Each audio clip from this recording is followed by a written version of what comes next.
Good morning, ladies and gentlemen, and welcome to the GenComm webinar, Hydrogen Getting the Green Light, Driving Europe's Green Recovery.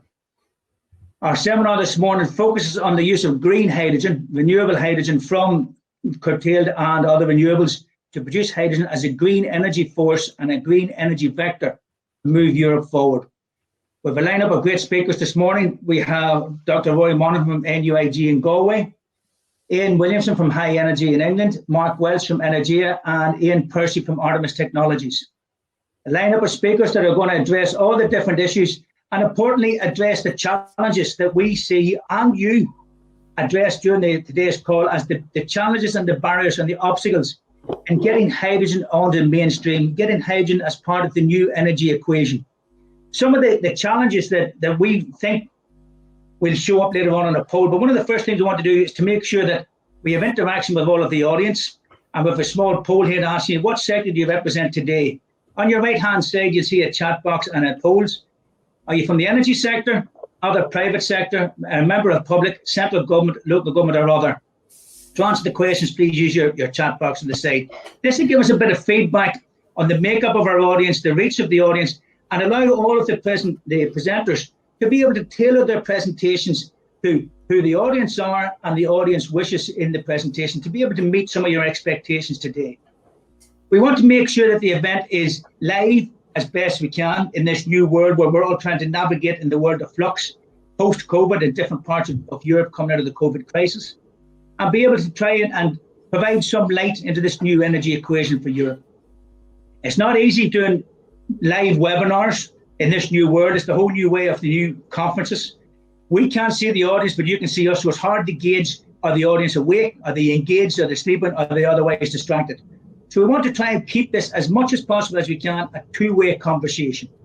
So we invite your feedback, we invite your direction so that the speakers are able to respond live in their presentation to some of the requests from the audience to make sure that you, the audience that have given up your time, take the most away from today.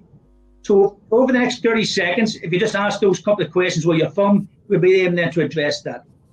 Our agenda this morning, our first off on the agenda is we have a video from Mairead McGuinness MEP, the first Vice President of the European Union. She's given a welcome and introduction to what she sees as one of the biggest emerging opportunities for Europe post-COVID, this green recovery. The Green Deal will be announced later in September, and the opportunities then for Europe to grow post that. We hope to be able to inform the audience and be informed by you how we can help shape the new Europe. Our first speaker then will be Dr. Roy Monaghan from NUIG in Galway, and he'll be looking at the decision support tools developed in GenComm, how to optimize hydrogen-based energy models to allow people to make informed decisions and informed investment decisions. Then Ian Williamson from High Energy will talk about the GenComm Community Hydrogen Forum, how we inform and how we enable communities, and how we get communities to be better informed and make better decisions for their security and importantly their energy security. The next speaker will be Mark Welch from Energia, running one of the pilots in the GenComm project, the wind to hydrogen, and how we're looking at green hydrogen for those renewables. Then our keynote speaker is Ian Percy from Artemis Technologies, and we've been missing me not to say they've just received a 32 million grant for their newest technology that they're looking at in marine mobility. And he'll talk about that and the opportunities there and how that's transforming, not mobility as we know it, but marine mobility. At the end of each of the speaker sessions, we're going to have a short Q&A to keep it live. And then right at the end of the session, we'll have a wider Q&A in front of the panel. So don't be afraid to put your questions up and be able to work with that and be able to keep it, as I've said, as engaging as possible. As we said, we're going to have the first webinar at the minute is Mairead McGuinness. Well, hello to everyone taking part in this important webinar, and despite the restrictions of COVID-19, it is good that we can meet, exchange views and learn from one another. My name is Mairead McGuinness. I'm first Vice President of the European Parliament, and I'm really pleased about the title of EU Sustainable Energy Week, Beyond Crisis, Clean Energy for Green Recovery and Growth.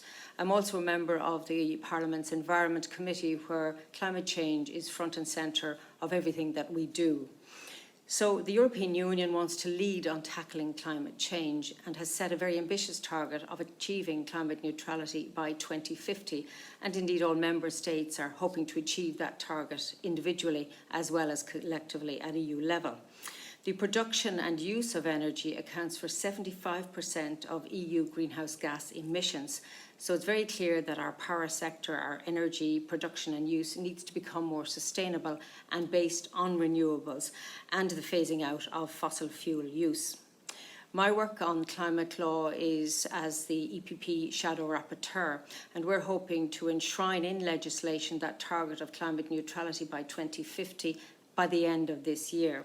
And while 2050 seems very far away, in fact, it is just around the corner. We're all aware of the investment that's required. Even if you look at the European Union's target for 2030, the Commission estimate that an investment of over 260 billion would be required to achieve the 2030 target. And we know that that will require both public and private investments. It's very clear that the pandemic has had a serious impact on all our economies, and it makes it more difficult perhaps to look at achieving climate neutrality. But I'm very pleased that the European Union's proposals for both the next budget, but more importantly for the EU Recovery Next Generation Fund, is looking at putting in place a very significant amount of money to enable our economies to recover and to target the money in a way which addresses the climate neutrality target. That debate is going on now between member states about the size of the recovery package, how it will be financed, how it will be repaid. But it's very clear that the European Union needs a strong stimulus. It needs it now in order to recover our economies, and we need to make sure that the money available both in the budget and in the recovery package is targeted at climate-friendly policies, boosts growth, boosts jobs in this sector of our economies. And then there is this important role for hydrogen, because all of us have known that the debate about hydrogen and its role in energy production has been going on for some time. And again, it's important that this coming weeks in July, we expect the European Commission to come forward with a draft hydrogen strategy, setting out how hydrogen will help to cut energy emissions when it comes to greenhouse gases. I want to say a word too about the GenComm, Generating Energy Secure Communities through Smart Renewable Hydrogen. And I think this is a really important initiative because it will increase public awareness about the role of hydrogen. And I think from the country I come from, Ireland, it's really good that two of our island communities are part of this big, if you like, package, part of this drive towards climate neutrality. So I'll give a shout out to Valentia and Rathlin Islands. But more importantly, I hope that today's event stimulates strong debate and puts hydrogen as one of the key drivers of tackling carbon emissions in the energy sector. And we know that it's not just energy that needs to be decarbonised. All sectors of our economy are working towards achieving climate neutrality by 2050. And I hope that the conversations and conclusions of this event will get us there more rapidly, more effectively, and create this fairer, more sustainable Europe that we all really hope for. So thank you. I'd like to thank Mairead McGuinness, the First Vice President of the European Union, for that welcome. It shows how important hydrogen is in the new energy equation for Europe, and the importance that the MEPs are placing on that, and the effort they're looking to how to decarbonise Europe, how to meet the energy security crisis, and combine the two in the new energy equation for Europe. Today's seminar is brought to you by GenComm. It's a 9.36 million project funded under Interreg Northwest Europe. It's looking at how we use renewable energy to provide that hydrogen for the new energy equation. Rather than talk about the project at length, they say a picture paints 1,000 words. We have a short GenComm animation that captures the entirety of the project from conception to finish, and we'll roll that now, please.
Folks, that gives you an indication of what GenComm's doing. It's looking at solar, wind and bio to produce hydrogen at 3 different scales and used for 3 different operations. So that hybrid mix.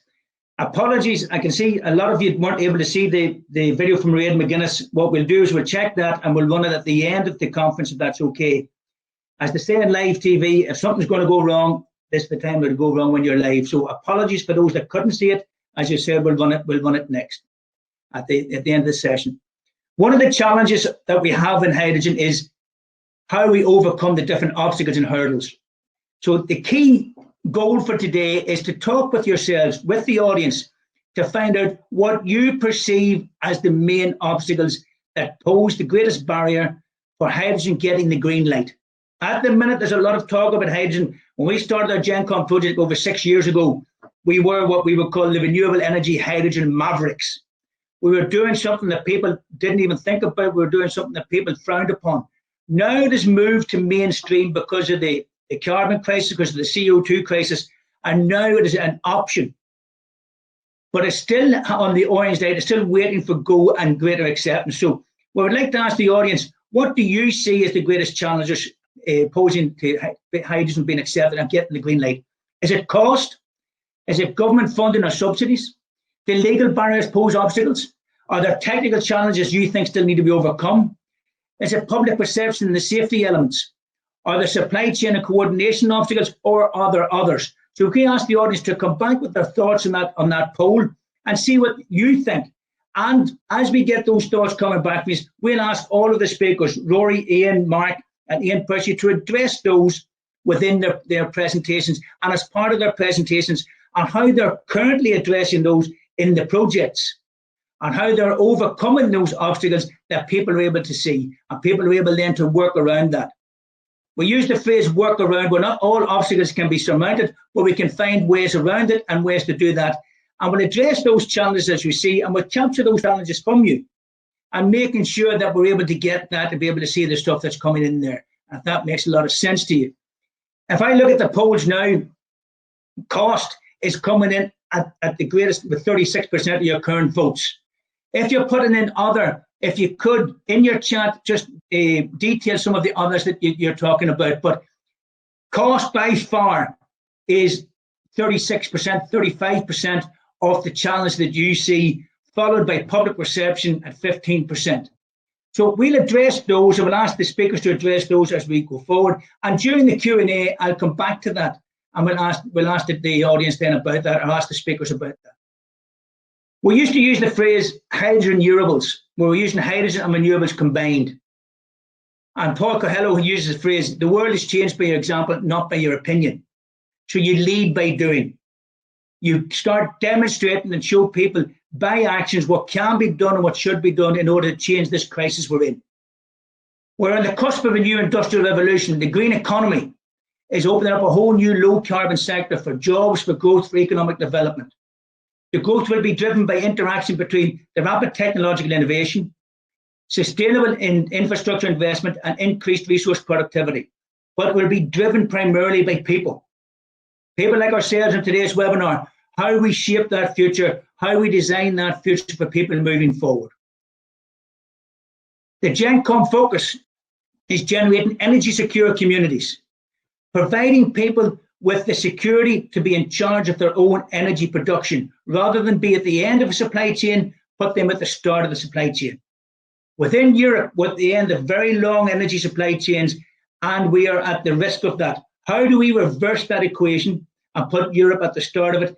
And that's by using energy vectors such as hydrogen, such as other renewables, and developing that hybrid mix. It's not going to be one size fits all.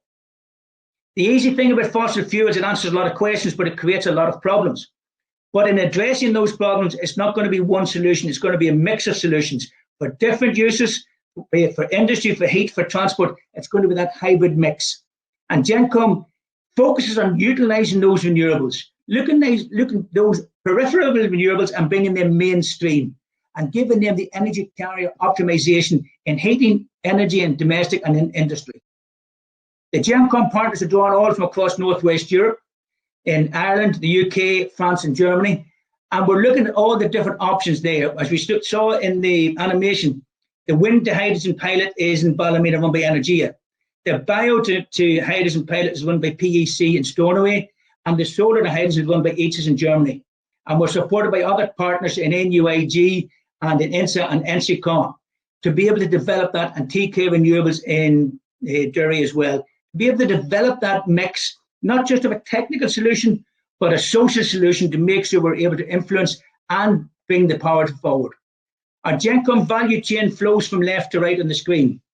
We're looking at the bio, the solar and the wind, going through the different changes, the technical outputs, the financial outputs, and the important bit at the end there, that red box that Rory will talk about from Galway, the long-term effects. We're not just settling with hydrogen either, we're looking beyond hydrogen. Within INSA and France, we're looking at methanation routes, how to broaden what we call the technical envelope, so we can upscale the hydrogen for different uses, for different optimization, and for different efficiencies. We're going to look beyond that and how we then drive beyond that, and we're looking at different projects and developing different projects, including Hazel, that we'll talk about later. Look at hydrogen-enabled zero-emission supply chains. How we now provide the energy that Europe needs to move forward and provide that growth. We'll use the phrase, rather than hydrogen renewables, as we said, to smart hydrogen, smart H2. We're developing, not just ourselves, but with other partners across Europe, including partners in Sea Fuel and Hughes, and in other projects, including the Hydrogen Ireland Association, how we can, as a group, create a hydrogen value chain that is optimal in technical performance and, importantly, in financial revenues. Providing energy security, but providing the technical support and the financial solidarity that's required. How we decouple the old energy equation and start using smart hydrogen and sector coupling with renewables and transport, renewables in industry, and renewables in heat. How we now start that sector coupling, and how we involve the full energy supply chain. That's what today's webinar is about, to get thoughts and input back in from people. How we involve the whole supply chain, because we all need to answer the energy equation, but we're all responsible for the CO2 footprint, to make sure we're able to answer and address the climate challenge and the climate crisis we face, and how we develop a versatile energy carrier for efficient renewable energy storage, transmission and utilization.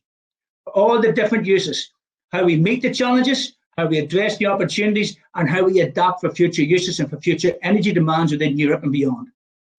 We also use the phrase within our Smart H2 as power to X. We've taken hydrogen as a power vector, as an energy vector for different uses, for different optimizations and for different applications. It can be for power to mobility that Ian will talk about in the marine mobility, that Mark will talk about in transport and the bus mobility and passenger mobility. The power to industry, we're working with ETSIS in Germany and Bosch, how we use hydrogen as a green energy supply to decarbonize industry. We're working with Gas Networks Ireland and other gas suppliers, how we can use gas and hydrogen in the gas to grid injection to reduce that carbon footprint and address the heat requirements moving forward for the power to heat, P2H and P2G. We capture the whole project or the whole concept in one picture here. Smart H2 from generation to consumption, and it's a closed loop circle. We're able then to address the CO2 footprint, zero CO2 emissions, and then bring that back and use that forward. One of the best examples of that in the pilot is the Pure Energy project in Stornoway, where the hydrogen produced from the renewables is fed back into the fish farm to be able to provide the energy that requires, and the waste from the fish farm goes to the AD plant to provide their closed circle again. So it's a fantastic example of how they're energy efficient and they're net zero emissions. Key takeaways from today. If you're going to any webinar, attending it without taking something away, you've got to be able to have something in your back pocket to say, right, we spent an hour and a half or 2 hours in that webinar, what have we done? But we want your thoughts as well here.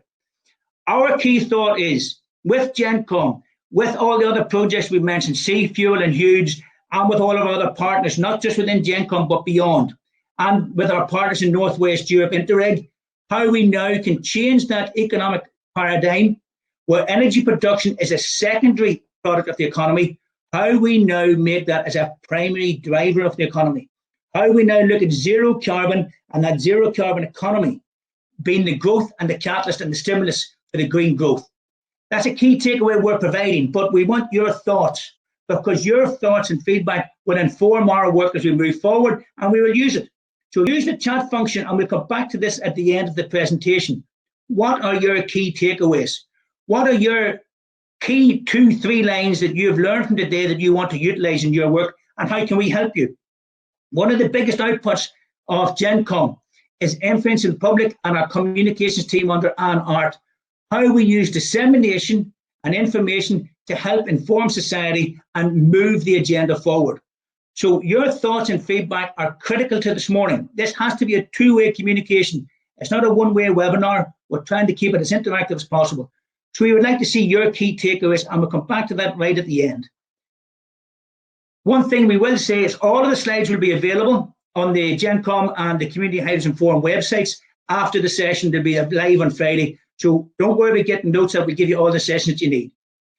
We'll have a Q&A session, as we said, at the end of every speaker, and we'll have the main Q&A session will be right at the end. Our next